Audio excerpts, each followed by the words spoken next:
Hey, apa kabar teman-teman? Kalian pernah nggak sih beli barang yang sebenarnya nggak terlalu penting, tapi begitu gemes buat dibeli? Kayak misalnya beli tas, earphone, atau bahkan barang-barang kecil yang nggak ada habisnya. Padahal di rumah udah banyak. Siapa nih yang sering gitu? Pasti ada yang sering kan ya? Tapi pernah nggak sih kamu berpikir, kenapa sih kita bisa sampai beli barang yang sebenarnya nggak penting banget? Nah, jawabannya bisa jadi karena kita belum paham betul tentang jenis-jenis kebutuhan manusia yang ada di kehidupan sehari-hari. Hari ini kita bakal ngobrolin nih tentang kebutuhan manusia. Apa sih kebutuhan itu? Dan kenapa kadang kita bisa bingung mau beli yang mana, antara yang penting atau yang sekadar gemes aja? Kalau kamu mau tahu jawabannya, simak terus ya, jangan kemana-mana. Bagian 1. Kebutuhan manusia menurut intensitas. Kita akan bahas tentang kebutuhan manusia menurut intensitasnya, alias seberapa sering barang itu digunakan dalam kehidupan kita sehari-hari. Kebutuhan ini dibagi menjadi 3 jenis, yaitu kebutuhan primer, sekunder, dan tersier. Biar lebih gampang dipahami, dengarkan penjelasan berikut ya.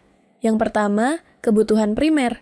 Ini adalah kebutuhan yang wajib banget kita penuhi karena langsung berkaitan dengan kelangsungan hidup. Misalnya, makanan, minuman, pakaian, dan tempat tinggal. Coba deh, kamu bayangin kalau kamu nggak makan atau nggak ada tempat tinggal yang layak.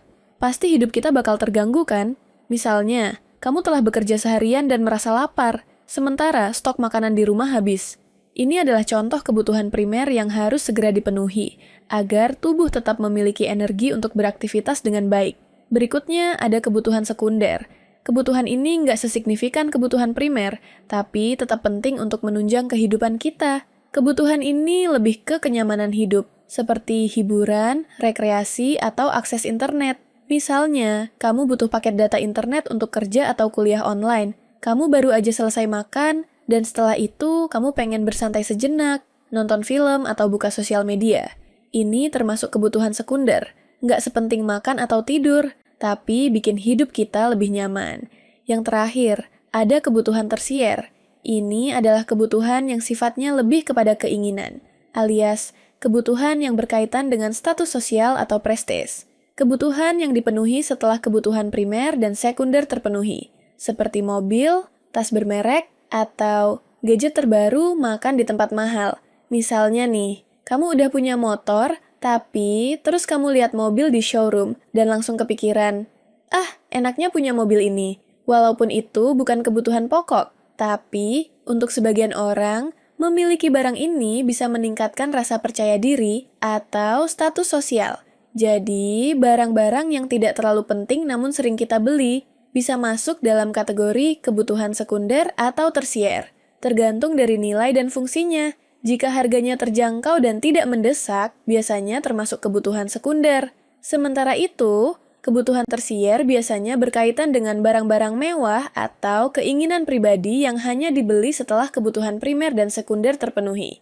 Kebutuhan ini lebih berfokus pada status dan kenyamanan ekstra. Bagian 2, kebutuhan manusia menurut sifat. Selain berdasarkan intensitasnya, kebutuhan manusia juga bisa dibagi berdasarkan sifatnya.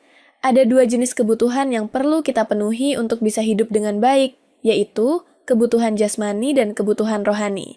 Kebutuhan jasmani itu adalah kebutuhan yang berkaitan langsung dengan tubuh kita. Misalnya makan, tidur, dan olahraga. Kita butuh makanan supaya nggak kelaparan, tidur untuk istirahat, dan olahraga supaya badan tetap sehat. Olahraga misalnya, penting banget untuk menjaga tubuh tetap bugar. Kalau kita nggak memenuhi kebutuhan jasmani kita, ya bisa-bisa jatuh sakit, dan itu tentu nggak mau kan? Di sisi lain, ada juga yang namanya kebutuhan rohani. Kebutuhan rohani ini berkaitan dengan kesehatan mental dan emosional kita. Ini termasuk ibadah, rekreasi, mendengarkan musik, atau bahkan nonton film yang bikin kita senang. Seperti halnya kamu butuh waktu untuk healing dengan pergi liburan, atau sekadar meditasi untuk menenangkan pikiran. Kebutuhan ini juga sangat penting untuk keseimbangan hidup. Bagian 3, kebutuhan menurut subjek. Selain itu, kebutuhan manusia juga bisa dibedakan berdasarkan siapa yang membutuhkannya. Apakah itu kebutuhan individu atau kebutuhan kelompok? Kebutuhan individu itu adalah kebutuhan yang berbeda-beda tergantung profesi atau aktivitas individu tersebut. Misalnya, seorang dokter butuh stetoskop atau seorang mahasiswa butuh buku dan alat tulis untuk belajar. Misalnya, kamu sebagai mahasiswa pasti butuh buku dan alat tulis kan? Ini adalah kebutuhan yang sangat individu. Sementara itu, ada juga kebutuhan kelompok. Ini adalah kebutuhan yang dibutuhkan oleh masyarakat secara luas. Misalnya, rumah sakit, jalan raya, atau fasilitas publik lainnya. Kebutuhan ini sangat vital untuk semua orang.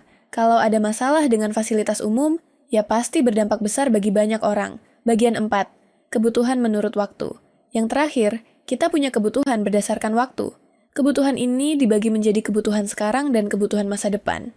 Kebutuhan sekarang adalah kebutuhan yang harus segera dipenuhi, karena sangat mendesak, seperti obat-obatan saat kamu sakit atau perawatan medis. Misalnya, kamu lagi sakit demam tinggi dan kamu butuh obat. Itu adalah kebutuhan yang harus segera dipenuhi. Sementara itu, kebutuhan masa depan adalah kebutuhan yang perlu kita siapkan dari sekarang, seperti tabungan pendidikan atau dana pensiun. Walaupun belum butuh sekarang, tapi kita harus menabung buat kebutuhan di masa depan, seperti pendidikan anak atau pensiun nanti. Penutup. Jadi, sekarang kamu sudah lebih paham kan? Kenapa kita sering banget tergoda beli barang yang nggak penting? Karena seringkali kita bingung apakah barang tersebut termasuk kebutuhan primer, sekunder, atau tersier. Dengan paham jenis-jenis kebutuhan ini, kamu bisa lebih bijak dalam mengelola keuangan dan membeli barang sesuai prioritas. Semoga penjelasan kali ini membantu kamu lebih cerdas dalam memenuhi kebutuhan hidup. Tetap semangat untuk belajar mencari pengetahuan baru. Sampai jumpa di video selanjutnya.